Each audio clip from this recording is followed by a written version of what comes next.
He just want the facts. Oh man. Mixed up music ENT.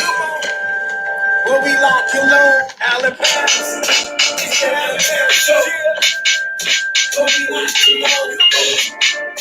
It's the Allen Pass Show. Where we lock you low.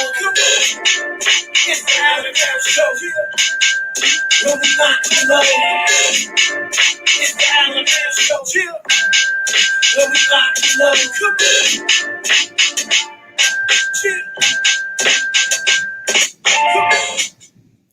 Welcome everyone to an impromptu Allen Powell show on a Wednesday night. Oh man, it's been a minute since I've been with y'all, but I am here and we got a lot to discuss, so we will get right into it. Man, the Los Angeles Dodgers have did it. They are the World Series champions, and a lot of crazy stuff went on, man. This was truly a pandemic COVID season in the Major League Baseball this year. So a lot of stuff went on, man. I need y'all opinions. I want y'all to comment. Everybody who's watching, y'all share the live. Y'all people can see it. Comment. I'm gonna post the comments, and we're gonna talk about everything that happened, man, because a lot of craziness happened. The Dodgers won. The Rays was up 1-0. Blake Snell, wheeling and dealing, and then the coach took him out. And for analytic reasons, they didn't want him to see the lineup for a third time. So y'all know in this generation, man, it's a whole lot of analytics and numbers. It's not about feel anymore. It's about numbers. And so I'm interested to see, hear y'all opinions about what took place last night, man. The Dodgers won a series of 6 games. And I think that game possibly could have went a different way if the coach would have not just went about numbers, but actually a feel for the game. So what did y'all see in that game? Y'all tell me. I'm going to post your comments, and we're going to discuss, man, because it was an interesting game, man. Blake Snell was wheeling and dealing, 97 plus fastball. The first 3 batters in the lineup, Betts, Seager, Turner, was like 0 for 6. And he went with analytics more than what he was seeing with his eyeball. So I want to know what y'all think, man. I know I didn't like it as soon as it happened. I said, I can't believe that he's doing this, man. It was ridiculous. I was rooting for the Rays. I didn't have no rooting interest, but I was still rooting for the Rays.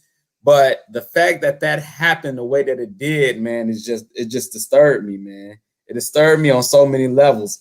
And I just couldn't believe that it happened. It was unbelievable. What was y'all thoughts when y'all seen that, man? I know my thoughts, but I want to know y'all. Did y'all think he should have been pulled, or do you think, hey, if it worked out, nobody's saying anything, but hindsight is 2020. So the fact that it didn't work, everybody's questioning the coach, and he's getting a bad rap right now. But he went to the press conference and basically said, look, this is what I did. I stand by it. And of course, Blake Snell was frustrated. He only pitched 73 pitches, and he had a lot left in the tank. So interesting, man. Very interesting. It was a good World Series to watch, but I just couldn't believe that happened, man.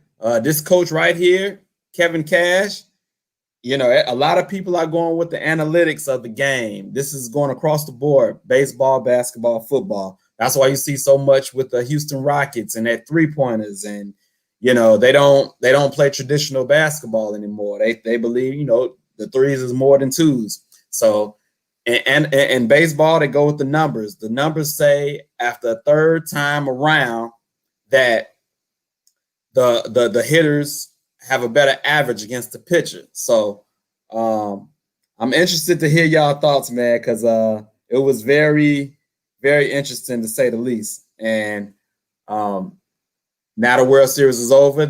He's probably going to second guess this move forever. but it happened. It happened, and the Rays are now out, and the World Series is over. The LA Dodgers are world champs. They were stacked, man, a stacked lineup, and man, it was good to watch. Did y'all like the World Series? How did y'all think about it? Did y'all like it? Did y'all like what happened with the manager? Another part of the World Series that happened is during the World Series. The Dodgers third baseman tested positive for COVID. During the game. They pulled him, and then after they won, he still celebrated with his teammates afterwards. And so it was kind of that. Now Major League supposedly called in and told him, hey, make sure he's isolated. He tested positive for COVID, but they just won a world championship, so he was in his feelings. He wanted to celebrate with his teammates, and hey, he's out there with no mask, kissing his wife and doing all types of stuff. And so he just said, forget it. I mean, some people are dying from this, man. So it's a very serious thing that was going on, man. But he was celebrating with his teammates. So Justin Turner actually tests positive during the work. Just imagine if the Rays would have pulled it out. They would have pulled it out, and he tests positive. What happens with Game 7? Now, do other players test positive? Do they got to postpone it? Crazy that they was able to escape, so to speak, with this World Series getting finished. I know the commissioner is happy that it's over with, because it definitely would have to been some postponements to the World Series, and that could have been kind of crazy to see. Man, once again, the Dodgers are world champs. They beat the Tampa Bay Rays in 6 games. And it was a little controversy, man. Blake Snell was willing and dealing, the ace for the Tampa Bay Rays, and he gets pulled. So what did y'all think, man? What did y'all think? Let's see. Also, we had a Bears game. A Bears game played Monday night. It wasn't the best of games for the Bears. They got beat 24-10 by the Rams, and they didn't look good. Everybody called the Bears frauds, even though they was 5-1. A lot of people didn't believe in that record, and so they didn't believe that even though we was number one in a conference and number one in a division, they didn't believe in the 5-1 Bears because of the offensive woes. The woes showed up Monday night, and they could not do anything. The defense outscored the Bears offense. That's how bad it was. So not a good look. Not a good look for the Bears. Not a good look at all. And man, what can the Bears do to get the offense going? Because it doesn't look good at all. And only thing that I see that they can do is make a trade. They have to make a trade. They got to see who's on the trading block to make some changes, because this offense can't run block. They can't pass block. They really can't do anything. And it's not looking good. Not looking good at all. Another story that popped up was Nick Foles in his press conference. Said some things about the coach to one of the announcers. He basically said sometimes that Matt Nagy, who's a play caller for the Bears, calls plays that I know for a fact that I won't have time to run.